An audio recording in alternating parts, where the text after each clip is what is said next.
All right. Well, what's up? What's up? Welcome to Beers and Bonnets. And BDB. By the way, I lived in Seattle for 7 years. I went to school there. Go Huskies. So different things that I see about the city, I'll be really happy to comment on those. That's my BDB's portion. So let's move on to the next couple. Zach. Okay, Bliss and Zach. First of all, we met Zach's family first, which kind of irked me a little bit. Because I want to see the other interaction, because if it doesn't go well, who cares about Zach's family? But okay, we'll see Zach's family. Of course they'll love Bliss.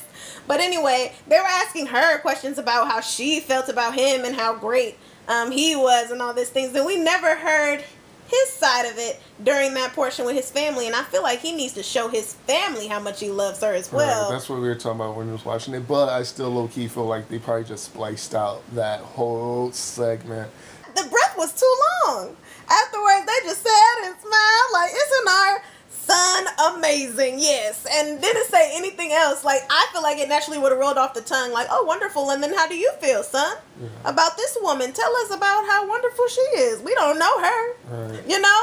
So I didn't get to see that. We didn't get to see that as viewers. So anyways, then I'll just jump over to meeting her family. Thought they was going to be coming in hot. I thought they was going to be like, this man, like they know. But they really laid it like really equal and flat, like open. It was just, it was beautiful as a family to see how they came in. They didn't have any like assumption within their body language even, honestly, but you could tell that they were for her. They surrounded her. Her sister sounds just like her, the older sister that's sitting to to the left of Zach. Yeah, right on him. Okay, to the right of Zach. Yeah. Oh, to the right of Zach. Yeah. And then the mom was sitting across with, which Christine's the younger sister. I thought she might have been the middle sister. Not sure. She didn't say much. It was middle sister energy, while the youngest is the princess of the family, right? Right. They did say that. Yeah, you can see the emotional roller coaster that the whole family took while he was talking, which was, it was good. Like he definitely explained his part really well. Mm-hmm. He explained his reasons for her. He explained his life side with like the different people he was with and all that good stuff. So yeah. And I wonder if they didn't know anything, because he explained it from the experiment, like all the way back to like, this is the show that we, or this is the project that we were a part of, the experiment, and this is what they do. Like, I thought at that point maybe they would know that much, but maybe he started all the way back there because there was so much to go for it. Yeah, to get out across it and what really happened, because they didn't have a normal path to where they are through the experiment. And so I couldn't really judge that. If anyone knows if her family already might have known or didn't know anything at all, and she didn't even tell them. Maybe she didn't even tell them she was going on an experiment, and she was just gone for a month and nobody knew. Who knows? But it seemed like she was close enough to have told them. I'm pretty sure she told them, but he just wanted to get the full experience. Okay. All right, we got Brett and Tiffany we're going to talk about, because, oh my gosh. I just melt when I see them. I love it. I hope that they don't break our hearts with them, because they are really shining a light on them, and it's getting suspicious, because this is the United States. Now that I'm thinking about it, but his hair was tight. All right, it looked really nice. I said that immediately when I was like, oh, his hair looked fresh, but he also was into it. What she was saying, and when she stopped speaking, they even commended, you know, her as a person. They liked her. They let her know. They let her know. And Brett was talking about her. And what he said just really touched me, because it's really true. Like, when you get into a marriage, you have an opportunity to break generational curses. You have an opportunity to level up your family, to level up like the descendants that come from you. And, you know, Abraham created a nation. He leveled up with the faith of God, okay? So you could level up and create, you know, a whole generation of people who are just living immaculate lives because you decided to come together and make something happen. And the fact that he came, just that mindset going into his marriage, okay? It fed me. I loved hearing that, and I appreciate that he voiced that on this show. It was beautiful. Right, because they don't speak on our stuff that much like that. It's America, so they only got one side. They don't want to highlight, you know. They only want to show the one side. And just the fact that, you know, of course, you know, it's different people of color on the show, but love is blind. It eliminates, you know? Mm-hmm. So you don't have the opportunity to tap into that immediately. So the fact that you connect with someone completely blind, and there might be social cues, but even as you're talking to everybody, the fact that in the end of it all, you still get to connect with someone and have the opportunity to demonstrate that on national television, you know. Right. It was beautiful, and I'm just excited about Right. them. Yeah, So they're excited. good. And then Heman spoke on, like, Zach and Brett both talked about, like, basically dating people who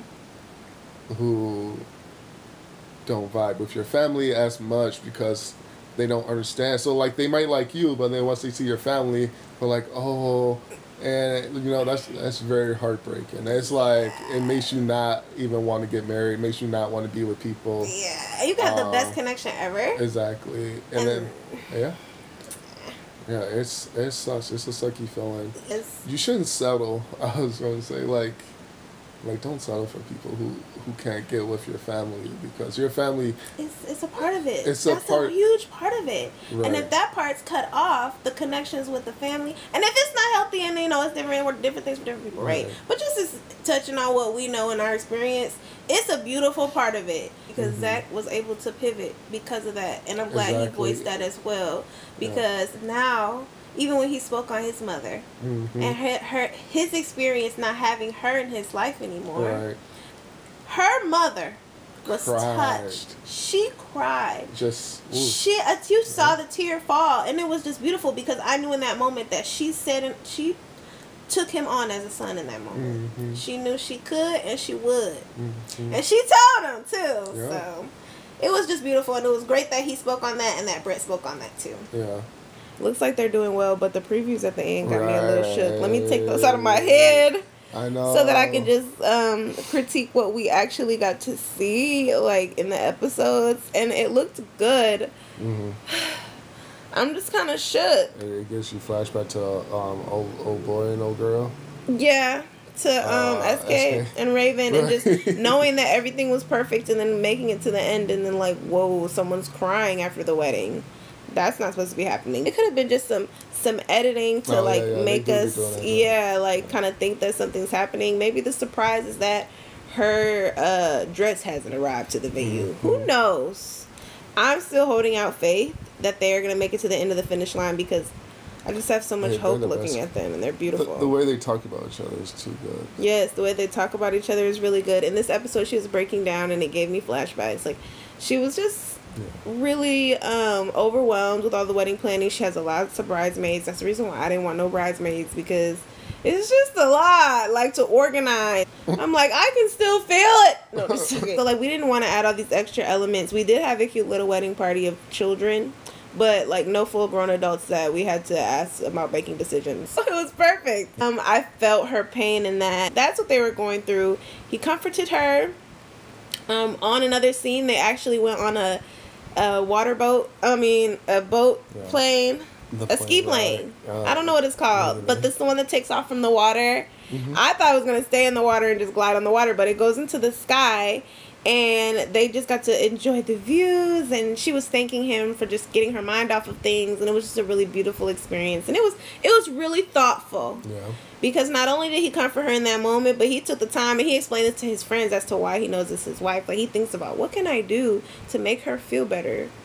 How is she going to feel about certain things? Like, he considers her as an element in his life and wants to build her up. He wants to make her feel better. He wants to build her up. He wants to make sure that she's solid.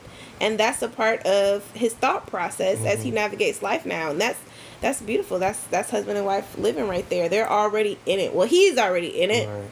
Well, from that preview, we don't know. Oh my gosh! So they showed in the preview, Brett is unbuttoned, his tie is undone, his collar's popped up. Right. His chest hair showing. His chest hair showing. His hair has burst the sweat, and he's just talking to his people like, this is not supposed to happen. This type of surprise is not okay. And they got a shot of Tiffany in the bed with a wine glass crying. That shot could be maybe a final breakdown the night before. Who knows? Like a wedding day crying fiasco. Not because you don't want to get married, but because you just, I want it to be over. I want to be on the other side of it. It could be a scene from another thing that she's dealing with. So. Same with him. It could have been a whole nother little spot, but who knows? Who knows? Who knows? The surprise could be that his favorite cufflinks are late to arrive. Who knows? And he seems like a stylish guy that might get a little pent up on a really tense moment on something like that he was looking forward to, you know, for his outfit. Maybe someone didn't show up. Maybe someone didn't show up that's on the way supposed to show up. Maybe someone missed their flight. We don't know. They're framing it, and I don't know why they're terrorizing us with this for our golden couple. Right. Can we just have peace this last week? We just need one. Like, why? But fine, make it spicy. I'll still take a bite, and we'll see what happens. Right. We drew this logo years ago. On it. This was for when we were planning our wedding a year and a half ago. Birds, bonnets, and bitty beats.